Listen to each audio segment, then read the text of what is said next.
Hello, this is Addie D. Hilster, and today is the third mini lesson in our Introduction to Mindfulness mini course that I'm doing here on IGTV. And the topic for today is how to bring mindfulness to our reactivity. So far in this little mini course, we've been practicing with establishing mindfulness in the body.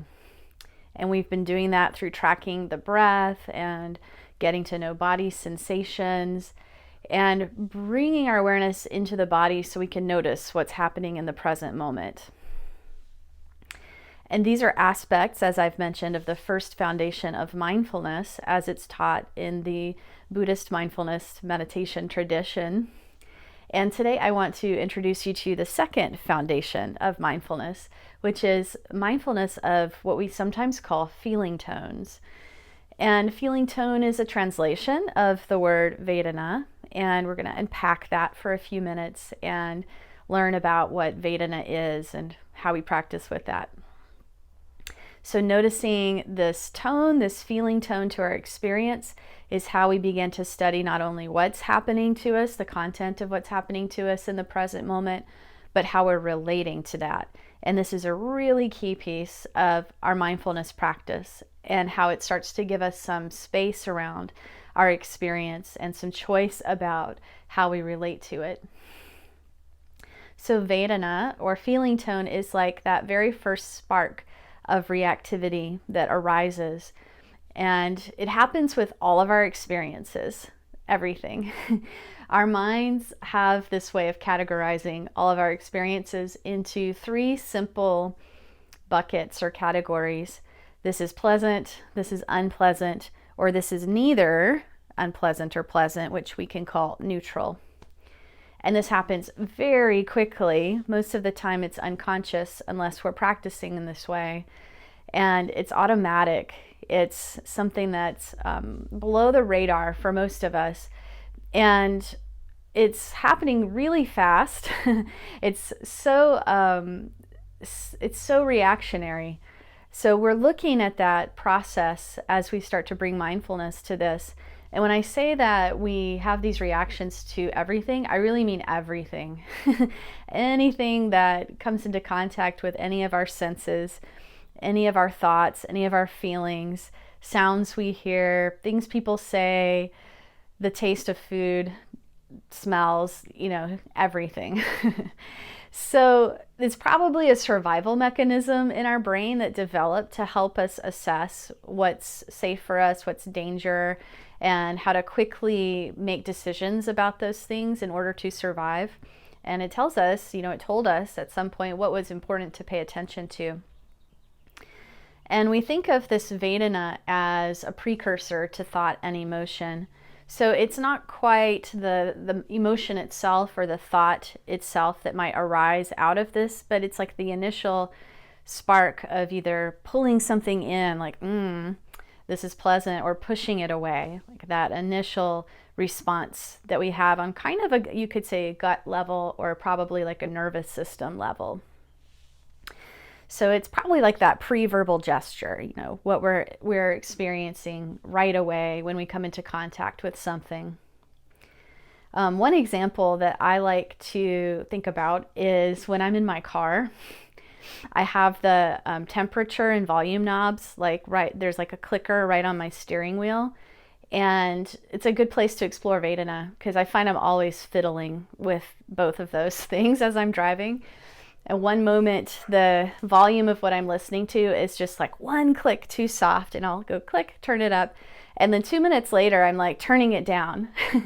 And I don't even think about this. It's just something that's happening. Like the volume hits me, and I'm either wanting it to be a little more or a little less in not even a thoughtful way, but just like an initial reaction that causes me to take an action. So that's Vedana in action. The same with temperature. I find most of us have a pretty narrow bandwidth of what we consider comfortable. And if we have control over that knob, a lot of us will be turning it up, turning it down, and just nuancing it endlessly. And we're doing that out of this reactivity, this Vedana that we're experiencing. And these are harmless, probably, examples, but of course you can see how this tendency to react drives us in many ways they're very impactful in our life. And it's also really important to notice that the Vedana is not inherent in the object itself. So whatever it is that's touching our senses is not inherently pleasant or unpleasant or neutral or good or bad necessarily. This is about studying our reaction to it, whatever it is. So one example for this is I like coffee, and when I get up in the morning, that looking forward to that hot mug of coffee is one of the things that helps me to get out of bed. I'm not a morning person. And I love the taste, and I really love the smell of coffee. It's just like that pleasant sensation and that pleasant experience when I first wake up. My husband, on the other hand, does not like coffee, and he tolerates the smell of it in our home because he knows I like it. And he sometimes will playfully refer to it as hot dirt water because that's his sense of humor, but he really doesn't like coffee. And in this example, you can see how I have a pleasant Vedana towards this object and he has an unpleasant Vedana towards the same object.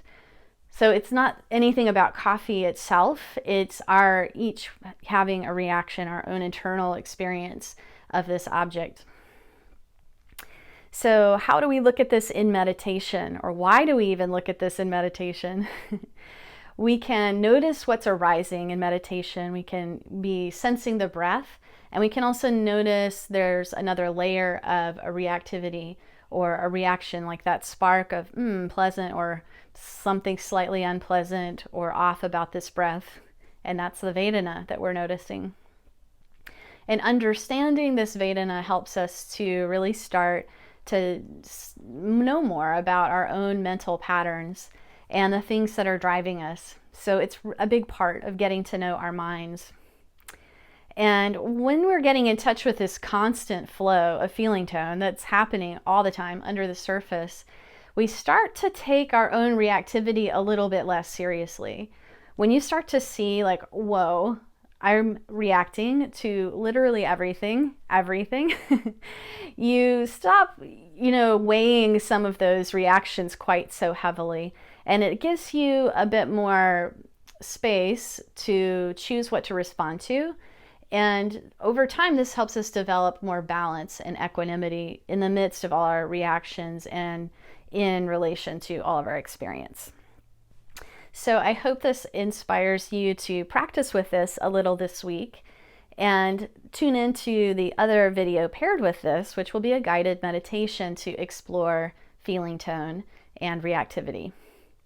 So thank you for listening and practicing. Let me know how this is going for you, and if you have questions, feel free to send me a direct message. Thank you.